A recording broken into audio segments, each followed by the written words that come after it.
ทำมัดหมี่เนาะโดยพอได้ทราบมัดหมี่ปีนี้เนี่ยอยู่เดือนปีแล้วที่นี่29 29 ปี อืเปิดใจมาสุกรนี่ห่างมาหอปัจจุบันได้จากเดือนจากปีแล้ว กระโดดเติบแล้วบ่จื้อแต่ว่าไม่พูดแต่ว่าโดดนะ เป็นปีพุ่นแล้วเนาะ แม่ เป็นได้คือว่าโสดนะอย่างพวกคนนี้ เป็นอะไรก็โสดบางเทื่อก็ลมกันบางคนมันบ่เข้าใจกันค่ะนะบางคนก็อยู่ไกลกันแล้วบ่เข้าใจกันเป็นก็เคยลมแบบคนอยู่ต่างประเทศอันเนี้ยนะเวลามันบ่ตรงกันแล้วก็บ่เข้าใจกันเขาก็คิดว่าเฮาก็บ่สนใจเขา โอ้ นี่แหละมันก็เลยไปกันบ่ได้ โดย คือเวลานี่มันหมดตรงกันเนาะ บางเทื่อก็ค่อยกับบางมื้อก็มีเวียกบางมื้อก็บ่มีหันนะมันก็บางเทื่อเขาก็บ่เข้าใจเขาก็คิดว่าอ้าวเมื่อวานนี้คือตอบได้คือโทรได้แต่มื้อนี้คือบ่ได้หันนะ อ้าวเนาะนี่กับเมื่อวานมันคือกันได้เนาะ เข้าใจ ก็เลยเห็นให้เป็นโสดเนาะเรียกว่าเปิดโอกาสให้ตัวเองเนาะแต่ว่าก่อนที่เขาสู่การเปิดใจคือเป็นโสดมาจนปันไหนได้เนี่ย ก็โสดก็ตั้งแต่เปิดใจมาก็มีคนหลงอยู่แต่ว่าบ่ได้ตกลงแบบเป็นแฟนกันนะก็ถือว่าโสดแต่ว่าก็คุยไปเรื่อยๆแบบนี้แต่ว่าบ่ได้คุยกันไปดนจนว่าไปมาหาสู่กันคือเขาเจ้าค่ะนะมีแต่คุยกันผ่านทางโทรศัพท์แล้วก็อยู่ๆแล้วก็เงียบไป อันนี้คือเรื่องที่ผ่านมาที่เหตุให้คนต้องอยู่มาเป็นโสดพอปัจจุบันนี้เนาะมากกับมีรู้คนคุยแต่ว่ามันขาดแต่ว่าความพอใจกันเนาะคือในมันนี่ออกมาเปิดใจได้สำหรับต้องเลือกหรือเปล่าว่าต้องเป็นแบบคนลาวคนไทยอย่างเงี้ย ก็บ่ได้เลือกคนนั้นก็ได้พอแต่แบบเราเข้าใจกันแล้วก็พอ โดยแล้วเรื่องอายุของเพิ่นได้จ้ะ อายุก็เขาแบบว่าเพิ่นยังแข็งแรงอยู่อะนะอายุหลายแต่ก็เขาแบบยังแข็งแรงดูแลตัวเองได้อยู่ก็โอเค เอาไงคือเรื่องอายุนี่คือบริจำกัดเนาะ นี่ จำกัดแต่ว่าเรื่องแบบสุขภาพของเพิ่นเนาะว่าเพิ่นยังแข็งหรือว่าดูแลเขาได้บ่หรือว่าทำงานทำการได้ปกติเนาะ โดย โดยก็ถือว่าปัจจุบันนี่บ่ได้ร่มกับไผเนาะ นี่ ถ้าโดยถ้าว่ามีผู้บ่าวสนใจก็คือมีทางติดต่อให้ข้างแน่บ่ โดย มีหยังแน่ทางติดต่อนี่ ก็มีทั้งเฟซทั้งหลาย แจกอะไรไปทั้งสองบ่ โดย ในทางสามัคคีนี่ก็สิสะดวกตอบไลน์เพิ่นบ่ตอบได้ ถ้าสะดวกก็คือว่าเลยถ้าบางมื้อแต่ว่าช่วงนี้ก็น่าสิสะดวกอยู่เพราะว่าเอาแล้วเวียกแล้วเด้แล้วเวียกแบบช่วงเกี่ยวข้าวเกี่ยวน้ำอย่างเงี้ยก็แล้วบ่แต่ก็สะดวกอยู่ คือสิมีเวลาอบรมกันอยู่เนาะ โดย คือว่าบริจำกัดคนทางใดเนาะยันว่าเคยคุยแบบคนทางไกลหมดที่ผ่านมาแล้วมันบ่เข้าใจกันว่าจะเปลี่ยนลูกเปลี่ยนเนี่ยคุยกับคนแถบใกล้ๆอีบ่มันนี่นะ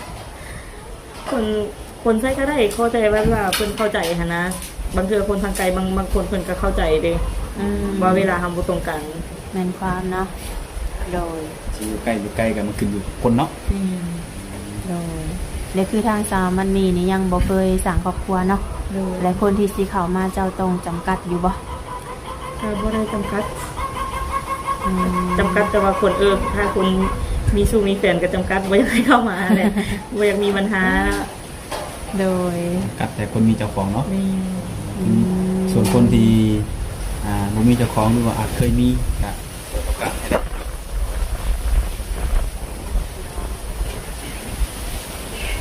สเปคได้ซะสเปคของสามัญมีต้นแบบใด สเปคก็บ่ได้มีหลายเลยเพราะว่าคนแบบว่าดูแลเฮาได้แบบนี้ดูแลเฮาได้ดูแลครอบครัวเฮาได้แบบบ่ถึงขั้นกว่ากับรวยแต่ก็บ่ได้ให้เฮาขาดเกินอีหยังหันนะซัพพอร์ตในสิ่งที่แบบว่าเฮายังบ่มีคือคนอื่นเลย ก็อยากให้หนุ่มๆเข้าใจเนาะว่าเขาเป็นจริงเนาะ คันว่าสามัญมีครอบครัวในนาไปอยู่น้ำสามีได้บ่ ไปได้ จะอยู่เป็นหลักถาวรเลยก็ได้อยู่ ก็ต้องจัดการมา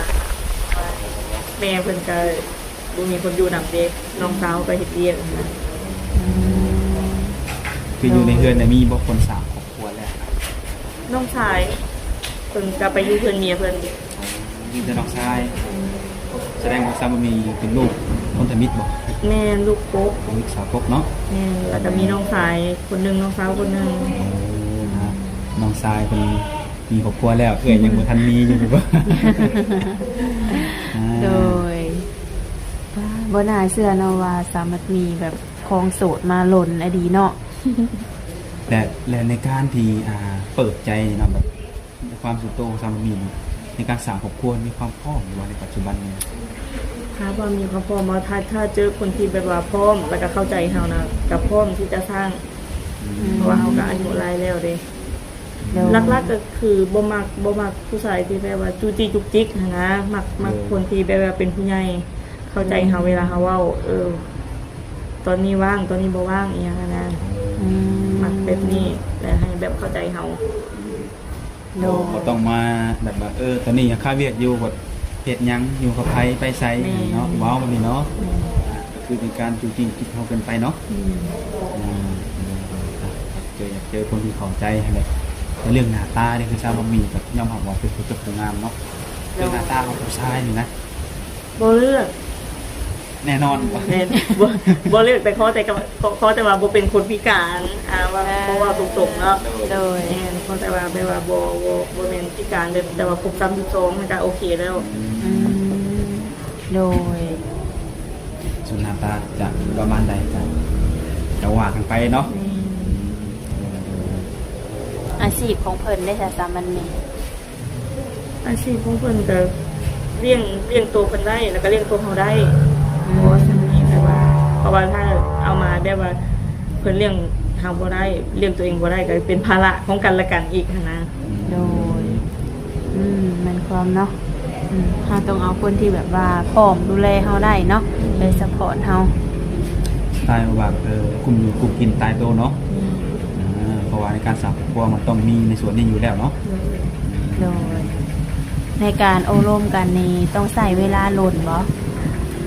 แต่ว่าลุมกันจังค่อยอันนั้นนะบ่ สู้เป็นแฟนกันบ่คบหากัน ก็แล้วแต่ผู้ชายสำหรับค่อยก็คิดว่าก็แล้วแต่ทางเขาเฮ็ดให้เฮาเชื่อใจว่าสิสร้างชีวิตไว้กับเขาอะนะว่าเขานี่แหละสิดูแลเฮาได้สิดูแลครอบครัวเฮาได้ โดย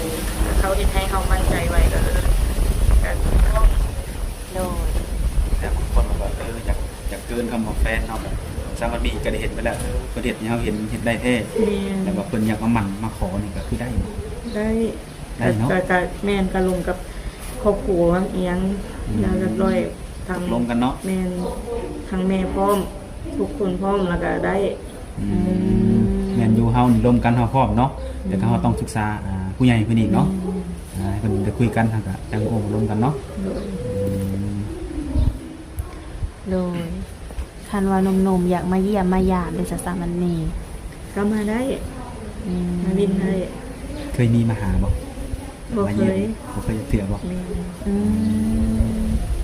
มีอยู่ว่าสามัญมีผู้บ่าวส่วนไปเที่ยวอยู่ฝั่งไทยนี่นะ บ่มี ถ้าเกิดว่าในมื้อนี้เปิดใจเป็นแล้วมีคนชวนไปเที่ยวไปบ่ ก็ไปแต่ก็ไปกับหมู่บ่หรือไปกับใครก็ได้อันนะก็ไปเบิ่งเพิ่นบ้านเพิ่นเมืองเพิ่นเด้ ว่าอย่างคือไปแต่ว่าต้องมีคนสองคนไปนํเนาะ แม่ อย่างว่าอุ้ยอยากไปลุยเดียวรถอย่างนั้น บ่กล้าบ่ งาน เล นี้ ย บางที เนาะดูแม่ดูครั้งแรกเนาะ แม่ การที่เรารู้จักกันนี่ก็ยังน้อยกับหมู่บ่หรือว่าคนในเฮือนบ่เนาะ นี่ ไปนำ โดยต่อให้เป็นพ่อห้างพ่อหมายกับบ่ติบ่สามี บ่ติ มีลูกหลายคนก็บ่เป็นหยังบ่ ก็บ่เป็นหยังถ้าเนี่ยครอบครัวเพิ่นพร้อมมานะลูกเต้าเพิ่นพร้อมก็บ่เป็นหยังรับได้ เรียกว่าถ้าเพิ่นมีลูกก็ให้เพิ่นปรึกษากับลูกเพิ่นเนาะ นี่ ถ้าลูกเพิ่นนี่ยกตัวอย่างแบบพอรุ่นกับคนนี้ลูกโอเคบ่จังซี่เนาะ โดย คือทางนี้เพิ่นก็บ่มีปัญหาเรื่องคนมีลูกเนาะ โดย มื้อนี้ก็ถือว่ามาถ่ายทำเนาะมาเปิดใจอีกรอบหนึงเนาะสามันมีเนาะก็หวังว่าสิเจอเนื้อคู่เนาะรอบนี้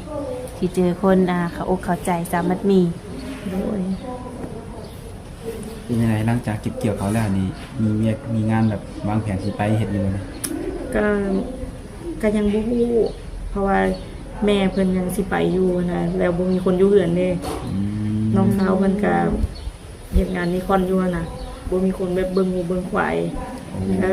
สำเนียงเนาะ แม่นถ้าแม่เพิ่นบ่ไปหาเงินเพิ่นแล้วก็จังสิได้ไปหั้นนะ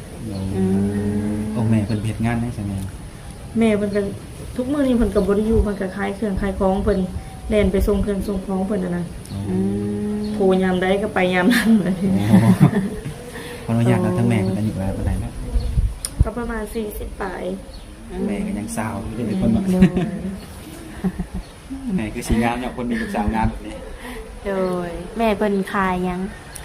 แม่ขายของออนไลน์ขายพวกสาพวกครีมพวกสบู่อิหยังแหละขายเพิ่นขายทุกอย่างอยู่ โอ้ถือว่าเก่งเนาะทางแม่เพิ่นเนาะ นี่ ขายของออนไลน์ก็เป็นทุกคนแต่ทางทางมันมีแผนวางไว้อยู่บ่เรื่องอนาคตนี่นะแบบถ้าเกิดสร้างครอบครัวเสร็จแน่เนาะแบบธุรกิจว่ามีรายได้เข้าในเฮือนในซ่านนี่นะ ก็คิดอยู่คือตอนนี้ก็ได้ว่าแม่เพิ่นก็แนะนำก็อยากเฮ็ดคือแม่เพิ่นนะถ้าเฮามีถึง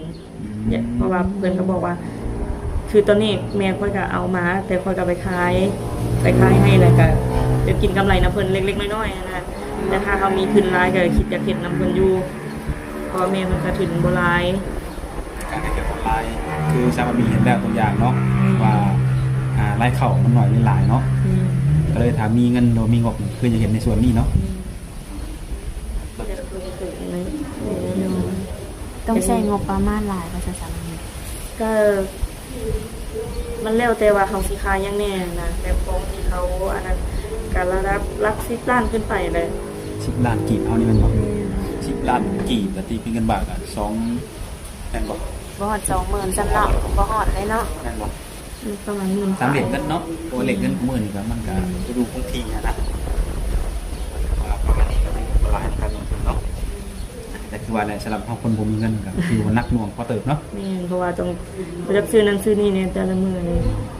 ทุกอย่างมันก็แพงเบิดอีก โดยแต่สามันมีบ่ได้ไปดินไปเที่ยวทางไหนบ่ บ่แต่ส่วนคันไปก็ไปแต่ในหมู่บ้านตัวเองแหละไปเลินน้ำหมู่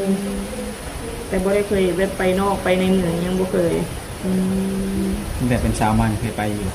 ก็ตะกี้เคยไปอยู่แต่ว่าช่วงนี้อายุหลายมาแล้วบ่ค่อยได้ออกไป อายุได้แล้วกินข้าวเกินวัยเขาเลยเพราะ แม่นบ่ค่อยได้ออกไปเดิน โดย อีหยังรถก็บ่มีแน่เด้ได้อันรถอันขายให้น้องสายเพิ่นเพราะว่าน้องสายเพิ่นไปสู่เมียเพิ่นบ่มีรถใช้ก็เลยต้องได้ขายออกให้น้องเพิ่นแต่ก็ยังบ่ได้ซื้อใหม่ โดยแต่แสดงว่าปัจจุบันนี้บ่มีรถขี่บ่ แม่น เอาโดยไปใส่มาใส่ก็ลำบากเลยเนาะ มันก็มาหาหมู่กันหมู่มาหา รับส่งบ่ มันจะได้ทำมาหลินมากับมือทำเนาะ โดยกินข้าวที่ยังแล้วว่าสามนี กินแล้วข้าวเที่ยงกำลังสิพากันกินตำบักหุ่ง เอ กินตำบักหุ่งนํกัน กินซุ่มกันบ่ แม่น ซุ่มแซวเนาะตามหมู่คู่ โดย อยากถามเพิ่มเติมน้องในเรื่องแบบว่าผู้บ่าวน้องแบบผู้ชายที่จะเข้ามาหาสามัคคีอย่างเช่นว่าเพิ่นอาจจะมีการสูบยาโบนกินเหล้ากินเบียร์นี่นะถ้ามีคิดว่าในหลายในส่วนนี้ ก็แล้วก็ส่วนในใจกับบ่มักหั้นนะกับบ่มักแต่ว่าถ้าเป็นความที่ว่าเพิ่นกินเพื่อสังคมแบบว่าไปสังคมออกไปน้ำหมูน้ำคูแล้วจังอันนั้นก็ได้อยู่นะแต่ว่ากินจนเกินอันนั้นก็บ่ได้เพราะว่าค่อยก็บ่กินเด้แบบเราเบียร์หยังค่อยก็บ่กิน โอ้ในความส่วนตัวกับสามัคคีเนี่ยบ่ยุ่งเกี่ยวตัวนี้แล้วเนาะแต่ถ้าเกิดว่ามันหลีกเลี่ยงบ่ได้เนาะแบบคนที่มาล้มเฮาแต่ว่าเพิ่นเข้าใจเฮาอยู่แต่ว่ามันอยู่กับเจนี่ก็กินได้อยู่แต่ก็ตามมาจังได สถานการณ์ก็คือแบบพออยู่แบบนั้นเนาะ อย่างเช่นคือก็จะไปกันไปงานเลยจังได้กินแบบนี้จอกสองจอกก็ไปสังเฮาไปสังคมน้ำหมูดิเขาต้องได้เฮ็ดคือหมู่อะนะ ไปงานเพิ่นก็ให้เกียรติกันจักหน่อยเนาะก็ได้อยู่บ่ถึงขั้นว่ากีดกันหรือว่าห่างเนาะ โดยแบบสูบยาได้แต่สามันนี่ ทุกอย่างเลยก็ได้ก็บ่เป็นหยังแต่ก็อยากห้ามมันแหละมันบ่ดีเด้ เฮาก็เป็นห่วงเลยเนาะ แม่น ก็ฮู้อยู่ว่าการสูบยานี่มันก็ทำลายทางในเนาะในการทำลายคนรอบข้างนำ โดย แต่คือความจริงก็แล้วแต่ว่าเวลาลงกันเนาะมันก็จะมีความจำเป็นอยู่ดอกเนาะบางทีเพิ่นสูบมาตั้งแต่น้อยบ่เลยแต่เป็นรุ่นจนฮอดเฒ่าก็มีเนาะเพิ่นเลิกบ่ได้ก็จำเป็นแน่เนาะ โดยก็ถือว่าบ่มีหยังได้เนาะมื้อนี้เนาะก็ได้มาโอมารวมกันเนาะก็โดนนานเติบก็ถือว่าได้ถามไทยหลายเติบเนาะมีแต่ว่าคำถามไหนที่ว่าทางทีมงานทางบ่ได้ถามก็ให้ทางหนุ่มๆเพิ่นมาสอบถามเอาเองเนาะ